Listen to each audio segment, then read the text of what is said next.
Hello everyone, Kirstie Watson here.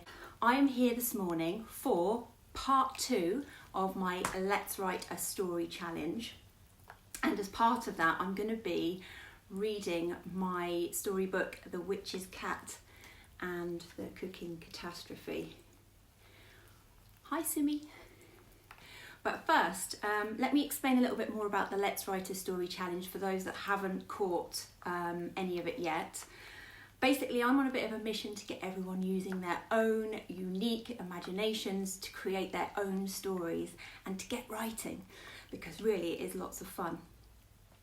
This is the second challenge. The first challenge is available on my YouTube channel, but don't worry if you haven't done that, you can still watch this and join in. For part 2, you're going to need sheets 1 and 2 from my resource pack on my website. Because we're going to be talking a little bit more about characters today.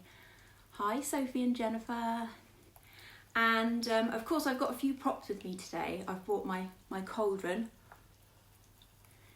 because we're going to need that today, because we're going to be doing some witches cooking. Now, this is my first children's picture book. It's called The Witch's Cat and the Cooking Catastrophe. Get a good look at that. And it's written by me and illustrated by Magdalena Sorko. So without further ado, I think we'll dive straight into the story.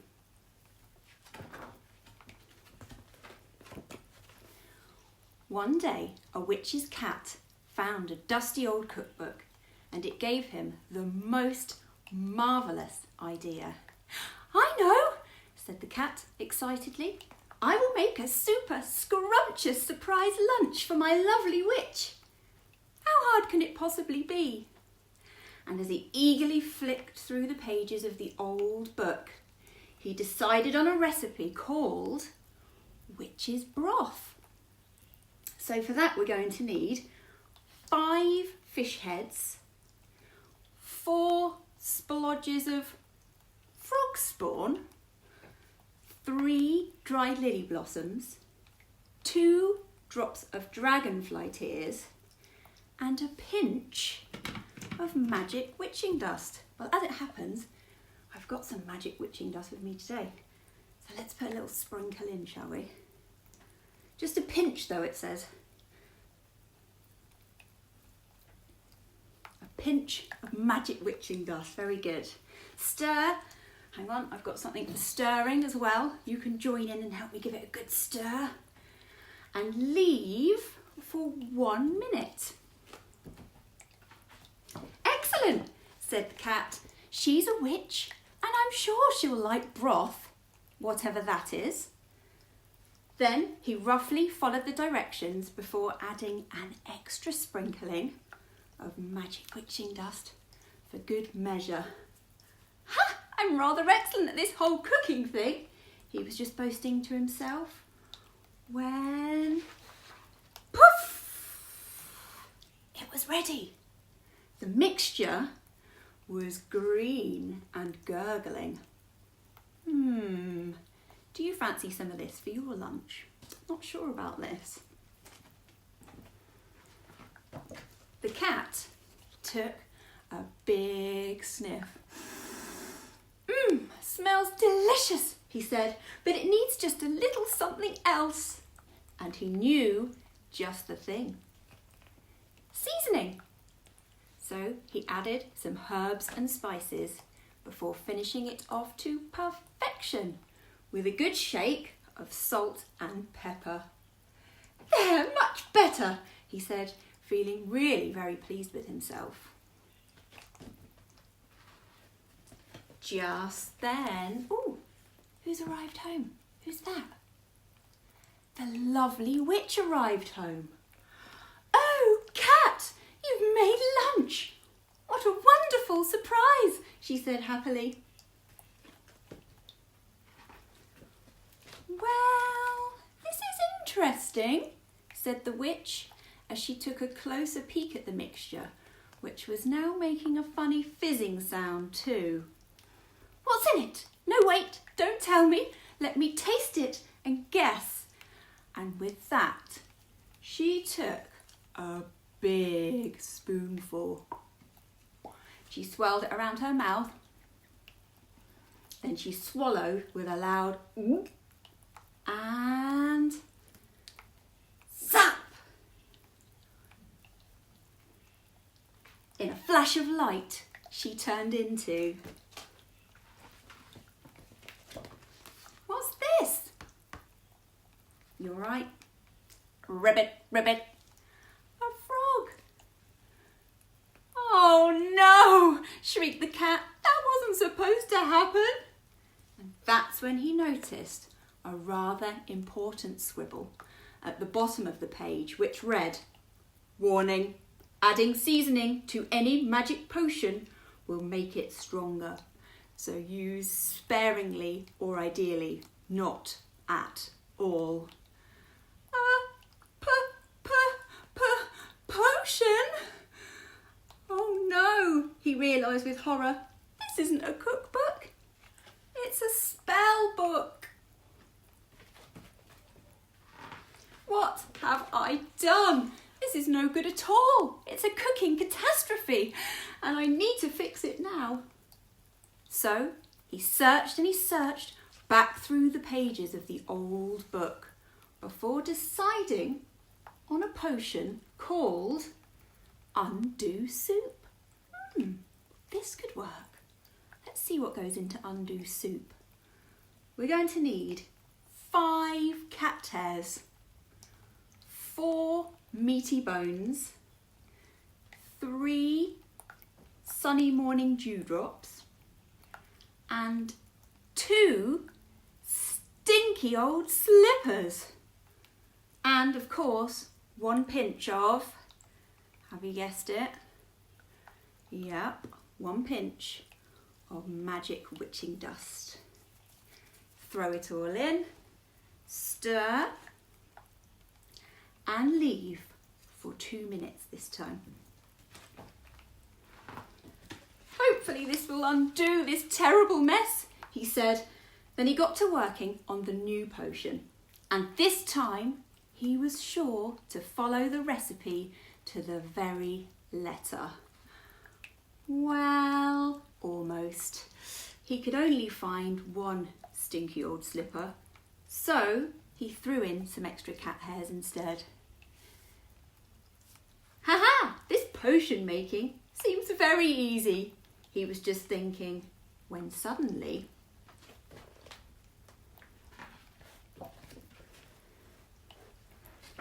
poof! It was ready. The mixture was blue and bubbling. This time he resisted adding any seasoning before serving some up for the frog. And can you help me with this noise this time? We're going to make a really loud zap after 3. 1, 2, 3, zap! Fantastic. The frog changed into... Ooh, what do you think the frog could change into? Have a think about that for a second. What could it be? Let's have a look. A dog! Did anybody guess dog? Well done. Woof woof, said the dog. Oh no, not again, said the cat. I really need to put this right. So he hurried back to the book to find another potion. What could go wrong? Ah, this looks ideal, he said as he read aloud a recipe for make a witch stew. Let's see what goes into make a witch stew. Oh, we're going to need 5 glittery fish scales, 4, nearly said 3 then, but we need 4 spindly spider legs. We're going to need 3 tablespoons of frog spit. Ugh. And 2 sun-ripened pumpkins. And last but not least, can you guess what are we going to need to put in last? A pinch of magic witching dust. Here we go then, let's get a good pinch of magic witchy dust. There, perfect. Throw it all in, stir, and leave for 3 minutes this time. Ha! Hopefully this will make a witch this time, said the cat, as he followed the instructions super carefully. Well, kind of. There was no frog spit, so he used a smidge of dog drool instead. That'll be okay, won't it? I'm not sure. Let's find out. The cat waited patiently for a moment and then poof! It was ready. The mixture was oddly orange. Once again, he avoided seasoning before dishing some up for the dog. And we're going to do that zap noise again. Do you think you can help me? After 3. 1, 2, 3, zap! Fantastic. The dog magically transformed into, what's it going to be this time? Have a little think for a second, have a guess. Who could it be? We've had a frog, we've had a dog, but what's it going to be now? Let's have a look. Zap! The dog magically transformed into a very unhappy witch.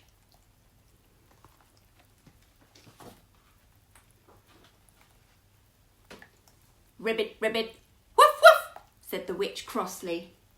Oh dear, said the cat. I guess it did need that frog spit after all. Thankfully, the effects of the spells did eventually wear off, and the lovely witch returned to her lovely self. But the cat was never allowed to make lunch ever again. Do you think that's a good idea? Ha! She didn't say anything about potion making though, pondered the cat as he pulled another interesting book from the shelf called Magic for Cats, and he settled down to start planning his next magical adventure. The end. Thank you for sitting so beautifully and listening to my story. I hope you enjoyed it, and I hope it's maybe given you a little bit of inspiration for your own stories, because that brings me neatly on to your second Let's Write a Story challenge. Now, in the first challenge, we were coming up with ideas. Oh, thank you, Simi. In the second challenge, we're going to spend a little bit more time thinking about our characters. So you're going to need sheet 2 and 3 from the resource pack on my website. That's kirstiewatsonauthor.co.uk/resources. And this will just guide you through it. Asks some really helpful questions that will help you to develop some characters. We'll start with our main character. So in my story, the witch's cat was the main character, and it really centred around him. And the friendly witch, or the lovely witch, was the secondary character. So what I like to do, even though I'm a writer, I always like to start with a little bit of a sketch. It's usually a little bit rough around the edges, but it just helps me to get my ideas down.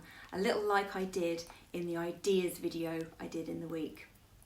So I start with a sketch, then I start to think about what the character's going to be like, what they're good at, what they're not good at, what they like to do, what they don't like to do, who are their friends, what are their strengths and weaknesses, where do they live, what do they like to wear. So lots of questions you can ask to start really digging down into your character, and then do exactly the same thing with the other characters in your story.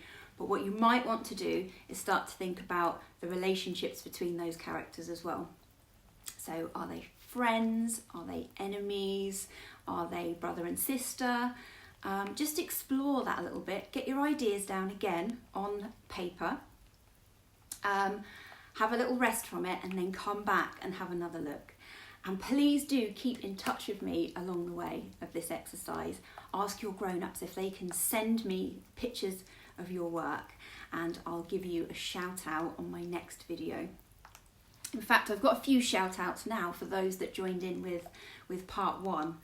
Georgia, your story was fantastic. I love the idea of a mouse on a roller coaster. What is not to like about that?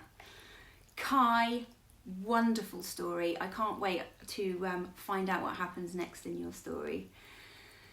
Satsuki, wow, a story set in Japan, lots of thought there about the setting, which was beautiful, and your little sister Mizuki, who joined in as well, which was beautiful, and I'll share some of the pictures of these afterwards.